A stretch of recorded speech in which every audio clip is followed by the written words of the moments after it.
Mesdames, Messieurs, bonjour. Ne pouvant être physiquement présent parmi vous, c'est donc en vidéo que je vais essayer d'aborder avec vous quelques-unes des questions qui me paraissent importantes en ce moment à propos du numérique à l'école. La première question que je nous propose d'aborder est celle des fondements de l'école et en particulier de ses fondements autour du siècle des Lumières et en particulier de la pensée du marquis de Condorcet en 1791 dans ses mémoires sur l'instruction publique.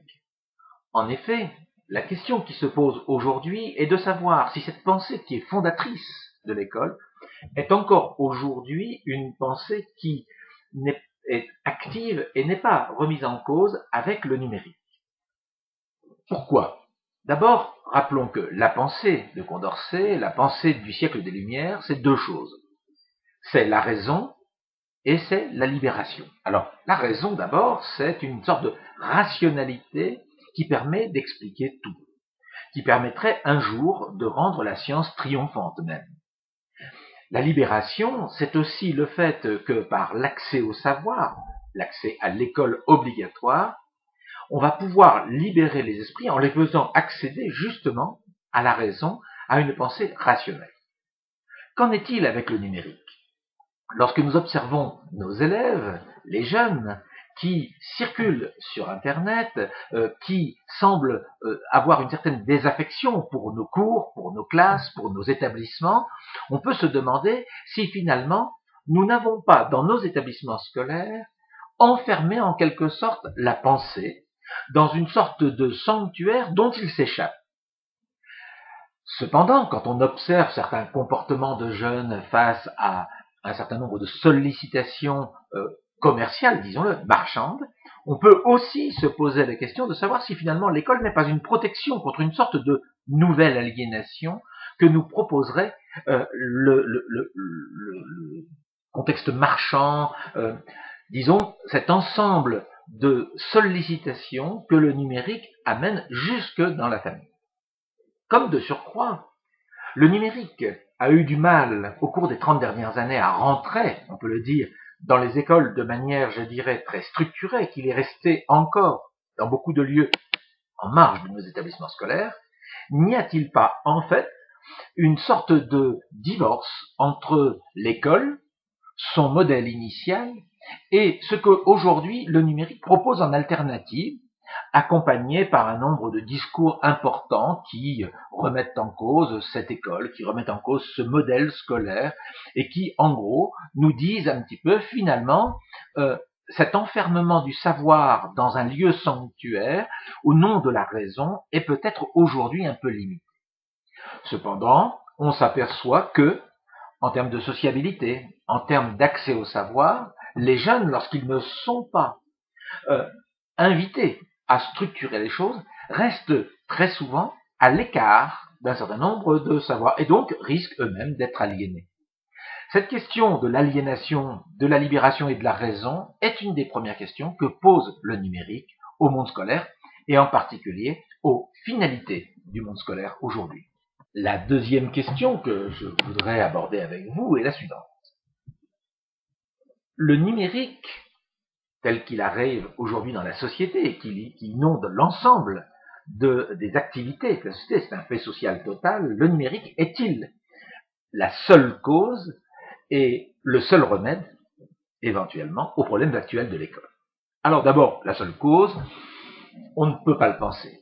On ne peut pas le penser, et comme Michel Serres le dit dans son dernier ouvrage, La petite poussette, de nombreux facteurs concourent en ce moment à penser que, effectivement, l'école doit repenser sa légitimité dans la société. L'école face à l'économie, face à la mondialisation, face à des relations sociales renouvelées, et face évidemment aussi au numérique. Il serait facile de faire du numérique un bouc émissaire, et les médias s'en emparent souvent, et dès les débuts d'Internet, l'exemple de la secte Waco nous l'a montré, Internet était une sorte d'exutoire de nos peurs, de nos fantasmes d'avenir, et donc il était facile à ce moment-là d'imaginer les dangers avant d'en imaginer ce que cela apportait. Mais ce qui est intéressant, c'est que ce discours sur les dangers n'a jamais freiné les usagers.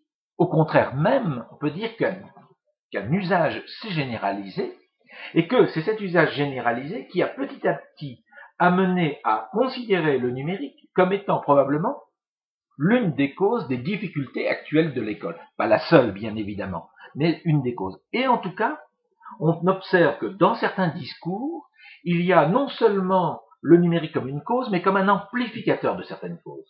On peut prendre deux exemples simples. Le premier, c'est la lecture et la compréhension des contenus. Internet, le numérique globalement complexifie ces choses-là. Le deuxième, c'est la sociabilité, c'est l'organisation sociale, les nouveaux systèmes numériques proposés aux jeunes, aux adultes, aujourd'hui éclatent la société et donc rendent difficile, je dirais, le rôle de l'école. Il est clair dès lors que le numérique, surtout si on décide de l'intégrer dans l'école, l'intégrer au sens où on essaierait de le formater au format de l'école actuelle, ne pourra pas être le remède à cette remise en cause de l'école. Alors, est-ce que le numérique est indispensable dans nos établissements scolaires? Il va de soi qu'aujourd'hui, compte tenu du rôle de l'école, et si je reprends le rôle de Condorcet, le rôle de libérateur qu'il a signé à l'école, eh bien, il est clair que le numérique a une place dans l'école. Mais il a une place au sens où, d'ailleurs, probablement Condorcet l'a proposé, c'est cette place, justement, de pouvoir ne pas être esclave de ce que l'ensemble du contexte de la société tente de faire du numérique, aussi bien auprès des jeunes qu'auprès des adultes. Sir Ken Robinson, dans sa vidéo que vous pourrez consulter, semble dire que finalement l'école freine l'envie d'apprendre des jeunes. Est-ce que c'est vrai? Est-ce que c'est faux? Que se passe-t-il dans l'école pour que Sir Ken Robinson, aujourd'hui, déclare de telles choses?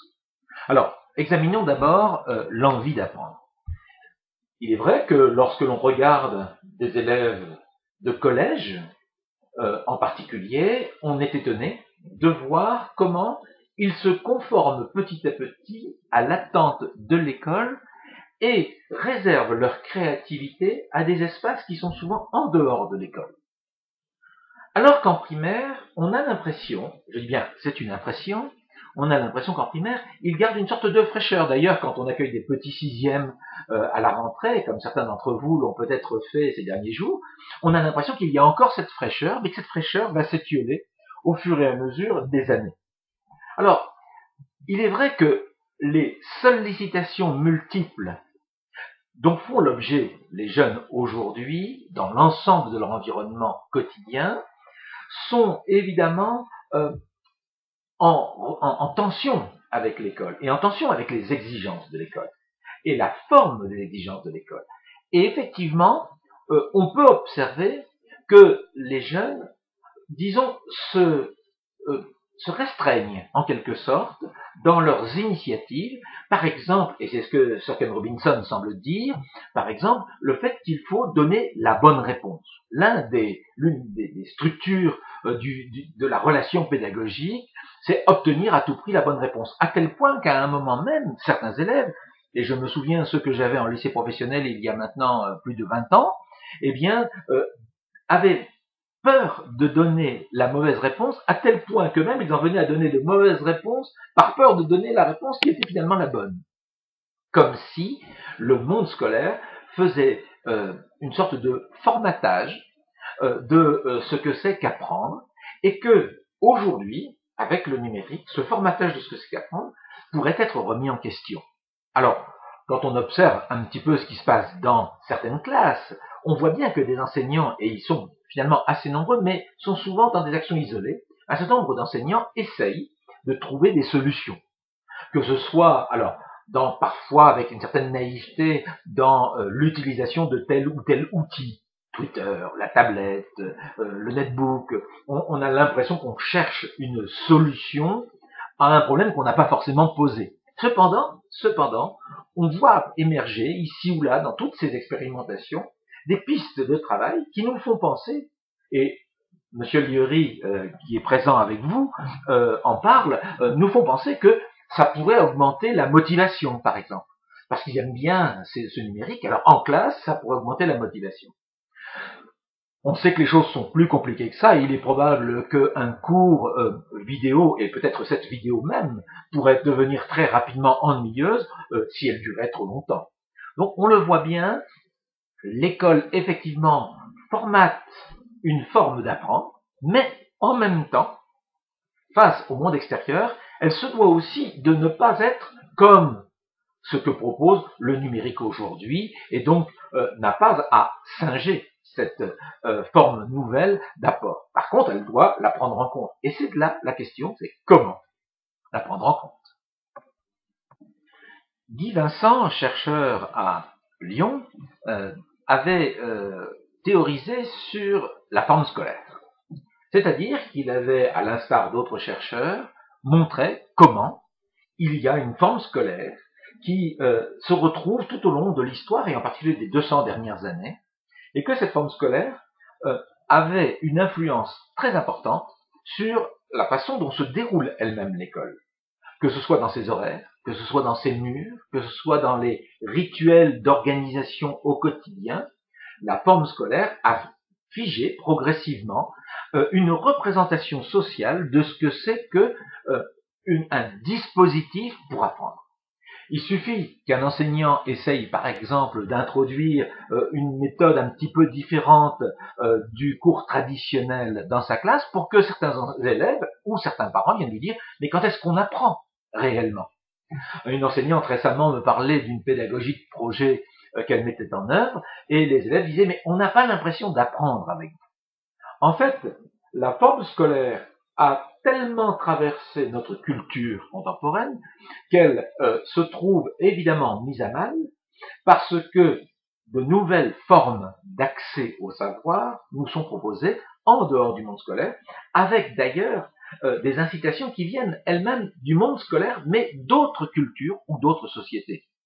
Il suffit de regarder quelques exemples, que ce soit en ligne ou que ce soit dans la presse, à travers les exemples internationaux, que ce soit des exemples qui viennent d'Inde ou qui viennent des États-Unis, parce qu'il ne faut pas seulement voir les exemples qui viennent des États-Unis ou d'autres pays, il faut voir l'ensemble de la planète pour voir qu'effectivement, la forme scolaire, la scolarisation, avec le numérique, pourrait être, à défaut d'être remise en cause, en tout cas largement modifiable.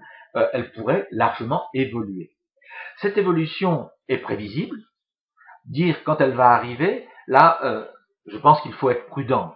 Le numérique ne transforme pas en 2 ans, 3 ans l'ensemble du système scolaire. Mais si nous observons maintenant depuis 30 ans que le numérique, que l'informatique, que la télématique rentrent progressivement dans notre univers de société et donc dans l'école, on s'aperçoit que petit à petit, les choses évoluent, les choses changent. Mais ce n'est pas seulement un problème de forme scolaire, c'est aussi un problème de société. La dernière question que nous pouvons nous poser est celle, évidemment, en lien avec cette évolution de la société, c'est ce qu'on appelle la question de la culture numérique. Y a-t-il une culture numérique? En fait, nous sommes plusieurs à penser qu'aujourd'hui, il n'y a pas la notion de culture numérique est une fausse notion. La seule vraie notion, c'est la culture à l'ère du numérique. En fait, il se trouve que la culture dans sa complexité, c'est-à-dire la culture comme étant ce que l'homme produit dans sa vie individuelle et collective en société, est évidemment en train d'évoluer du fait du numérique. Culture par rapport à l'information, culture par rapport à l'apprentissage, culture par rapport à l'interaction humaine, à la communication, évidemment, des changements sont importants. Hartmut Rosa insiste actuellement beaucoup sur l'évolution en termes d'accélération. Michel Serres, lui, va plutôt porter l'accent sur la question de l'inventivité. Nous sommes condamnés à devenir intelligents, dit-il.